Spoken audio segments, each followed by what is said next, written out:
Hardware are the boxes and encasings and wires and guts and flashing lights on your computer. Software are the programs, processes, scripts, and code that make up the smarts that run your computer. Wetware is the name that computer scientists and engineers give to the brain and nervous system. Sci-fi author Rudy Rucker termed it in a 1988 novel when he used wetware to refer to, quote, all the brain's sparks and tastes and tangles, all of its stimulus and response patterns, the whole bio-cybernetic software of the mind. We think of the current age as being obsessed with artificial life, but there was a period in history, the second half of the 18th century, where the experimentation with artificial life and the simulation of life was very popular. Back then, the people who worked with materials and attempted to make functioning replicas that mimicked animal life were called mechanists. Mechanists saw the body as a logical and ordered machine whose functionality could be cleverly emulated using wooden wheels, metal parts, and string. But by the middle of the 18th century, there was a change in philosophy where persons of science and medicine began thinking of the body as a more complex set of systems. Life was not orderly and clean. It involved messy and wet things like blood, tissue, bile, and feces. People came from all over Europe to see the shitting duck, who appeared to have the ability to eat kernels of grain, to metabolize them, and then defecate them. While the duck did not actually have the ability to do this, the food was collected in one container, and the output being produced was poured in from a second container. It still was quite a sensation. Automata became more sophisticated as physiological correctness became a concern and an obsession. These machines not only wrote, drew, and gestured realistically for the day, but breathed and rolled their eyes and played musical instruments. The automata had skin and fingers made of soft leather. Their chests would heave with breath as they played, like as if they could feel the music. And one of the flute-playing automatons even had a moving tongue.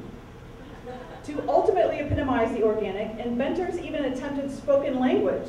A French monk built 2 life-size human heads in a display and created a fake larynx made of ribbon that spoke real words, mama, papa, and Pam, in a, quote, most plaintive tone. And this mauling effigy of a tiger killing a soldier is another example of the elaborate automata. Turning the crank there actually made the soldier scream and the tiger roar.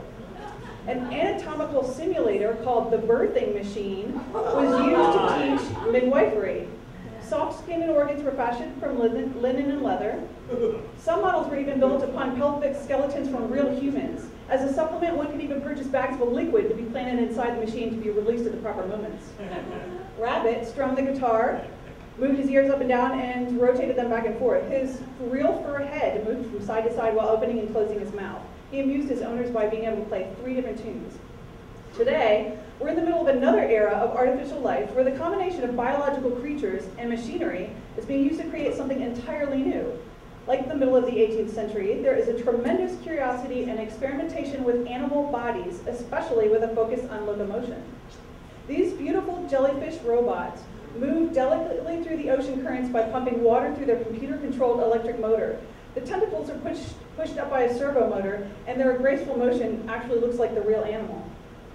Perched upon a ping pong ball, a cockroach walks across the ball, and the motions of the ball interface with the computer to drive the rolling cage across the floor, steering it either left or right, or continuing forward depending on how the insect walks.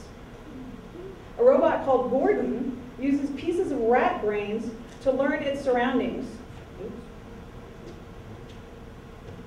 That little tray there actually has the rat neurons in it, and you insert the tray into Gordon, and it walks around and navigates by itself using the primitive brain.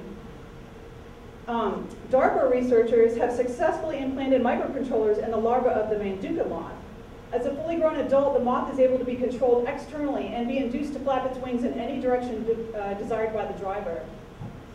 Robo-lobster functions like a real lobster and walks along the bottom of the ocean.